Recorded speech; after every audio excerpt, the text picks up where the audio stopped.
errores en las soluciones numéricas, paso previo al tema de ajuste. Los errores numéricos surgen por el uso o debido al uso de aproximaciones para representar operaciones matemáticas exactas. Con lo cual necesitamos definir entonces el error absoluto, un concepto de error absoluto. Vamos a tener que el valor verdadero siempre es la aproximación más el error, más menos el error. Con lo cual el error absoluto tiene esta forma o esta definición, mientras que el error relativo normalizado es el error absoluto relativo al verdadero. Ejemplo, vamos a ver fuentes del error. Supongamos que queremos evaluar una función f que mapea un conjunto de números reales en otro número de reales para un valor de x o un número dado. Entonces, fuente de error en el resultado. Supongamos que x no se conoce exactamente. La pregunta que nos debemos formular es cuán sensible es f de x a los errores en x. Entonces vamos a tener errores de medición o errores en la representación y errores en los cálculos anteriores, o tiene que ver esto con la propagación de los errores. Son los dos tipos de errores. Otro tipo de error es el algoritmo para calcular f de x no es exacto. Entonces nos vamos a preguntar qué tan grande es el error introducido por el algoritmo. Esto puede ser por el método de discretización, por ejemplo, un método numérico, elemento finito, diferencia finita, etcétera, etcétera. Truncamiento, estamos trabajando con un polinomio de Taylor en vez de su serie. Error de redondeo durante el cálculo, errores internos. Errores debido al acondicionamiento del problema. Un problema bien acondicionado, o well-posed problem, como se conoce en inglés, nos dice que pequeños cambios en los datos producen pequeños cambios en la solución, mientras que un problema mal acondicionado, un ill-conditioned problem, nos dice que pequeños cambios en los datos pueden producir grandes cambios en la solución. Obviamente que para estar hablando de errores necesitamos cuantificarlos en algún momento, entonces la magnitud va a depender de una definición rigurosa, ya vimos dos, error relativo absoluto, y de una métrica, qué norma se utiliza, ya vamos a ver eso. Los argumentos o input de un cálculo numérico se clasifican según su característica. En este caso vamos a estar viendo escalares, ejemplos con manejo de escalares, de vectores y matrices. ¿Qué puede ser en el caso de un escalar? Estamos interesados en calcular el autovalor de una matriz o el resultado de procesar una f de x para un x dado, como hablamos recién. Vectores, supongamos que estamos interesados en determinar la solución x a un sistema lineal de ecuaciones. O de otra forma, estamos interesados en cuán invertible es esta matriz A. Entonces vamos a estar mirando a esto, para el caso de matriz. Entonces, en cada caso, vamos a necesitar introducir una métrica distinta, una norma, para una forma de medir el error. Entonces, en los escalares vamos a tener esta definición como error absoluto, x el verdadero, x sombrero el aproximado, el relativo tiene esta definición, siempre y cuando x sea distinto de 0. Si es 0 no se puede definir. En ocasiones, en vez de esto, usamos x sombrero, casi siempre. Y un poquito de álgebra nos permite acotar el error relativo real mediante estas dos cotas. Esta es la variabilidad del error relativo. Entonces, si el error relativo aproximado es menor que 1, estamos en una buena situación. Es una buena estimación de sub r. Ahora, si es aproximadamente 1, nos dice que x sombrero no es una buena estimación de x. De todas formas, este acá es a menudo tan útil como este. Un ejemplo, cuando hacíamos cálculos iterativos en la búsqueda de raíces, un criterio para parar el cálculo era cuando la raíz actual o la última menos la raíz previa en el cálculo, todo eso respecto al valor actual de la raíz, supongamos en aproximaciones sucesivas, en una iteración de punto fijo, un valor absoluto, era menor o igual que una epsilon, bueno, acá puse menor, que un valor establecido. Ejemplos, 1.000.001 es lo suficientemente cerca a 1.000.000.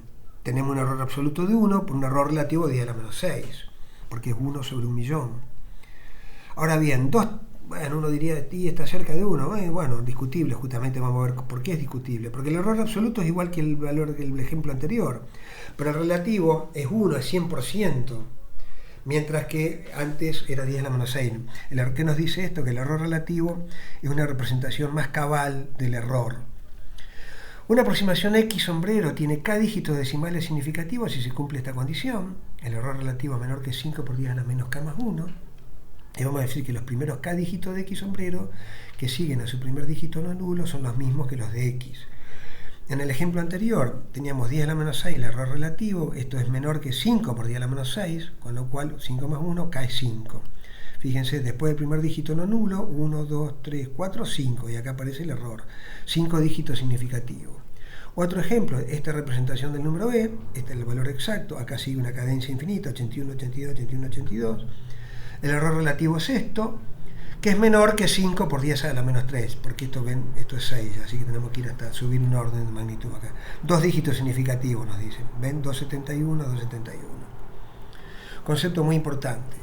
Escalares, supongamos que queremos evaluar la variación al calcular una función y sub 0 de f y de x sub 0, en ambas situaciones, tanto el argumento como la función, distinto de 0. Entonces, si x sub 0 se cambia a x sub 0 más un delta x, vamos a tener esto sabemos por cálculo, este es el incremento de una función, que lo aproximamos con los dos primeros términos de una expansión de Taylor. Lo linealizamos este incremento. Entonces, la condición, esto y esto se cancelan. La condición respecto al error absoluto en x e y nos dice que se va a cumplir esta condición y vamos a decir que el problema está mal acondicionado con respecto al error absoluto si la derivada, esto es igual al producto de los dos valores absolutos, de los dos factores, si la derivada en el punto x sub 0 es muy grande. La condición respecto al error relativo, dividimos esto por y sub 0 o f de x sub 0, que son distintos de 0 por hipótesis, y acá multiplicamos y dividimos por el valor absoluto de x sub 0, nos queda error relativo en y, en la función, error relativo en el argumento independiente, en x, todo multiplicado por esto acá, que lo vamos a llamar kappa, este número. Entonces vamos a decir que si kappa es muy grande, el problema está mal acondicionado. Una relación fundamental del análisis numérico, kappa es adimensional, convénzanse ustedes mismos que es adimensional. Una aplicación, supongamos que tenemos el volumen de una caja cuyo volumen es A por B por C. Entonces, por procesos de manufactura hay errores en las dimensiones individuales de la caja. ¿Cuál es entonces el cambio en el volumen de la caja ante incertidumbres o variaciones en las dimensiones unitarias de la caja? Vamos a tener que se cumple esta condición, entonces vamos a estimar usando diferenciales. Acá serían B con B se va, tenemos entonces diferencial, después lo reemplazamos por un incremento, la diferencia es un infinitesimal de orden superior, lo sabemos de cálculo. Tenemos esta relación para los incrementos. Dividimos por B sub 0, que es A0 por B0 por C sub 0, tenemos cancelación, y nos queda que el error relativo del volumen es la suma de los errores relativos individuales. Hacemos esto según los datos, nos da que es un 3%.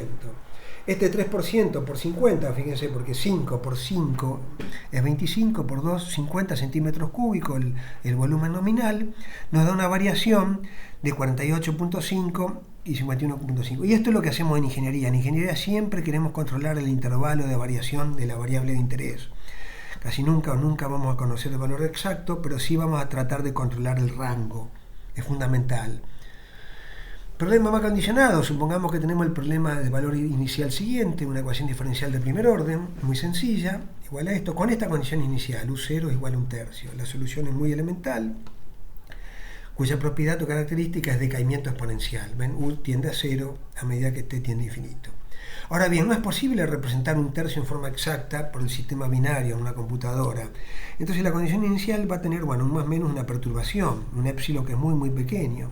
Con lo cual el problema que en realidad estamos resolviendo tiene la solución original o buscada, más una solución parásita, que es de crecimiento exponencial en vez de decaimiento exponencial. En lugar de decaimiento exponencial vamos a tener esta situación. Entonces la buscada es la que está en azul, mientras que la que estamos resolviendo en realidad es la roja, que al principio es muy cerca a la buscada y se empieza a apartar hasta que el apartamiento ya es considerable y la divergencia es total.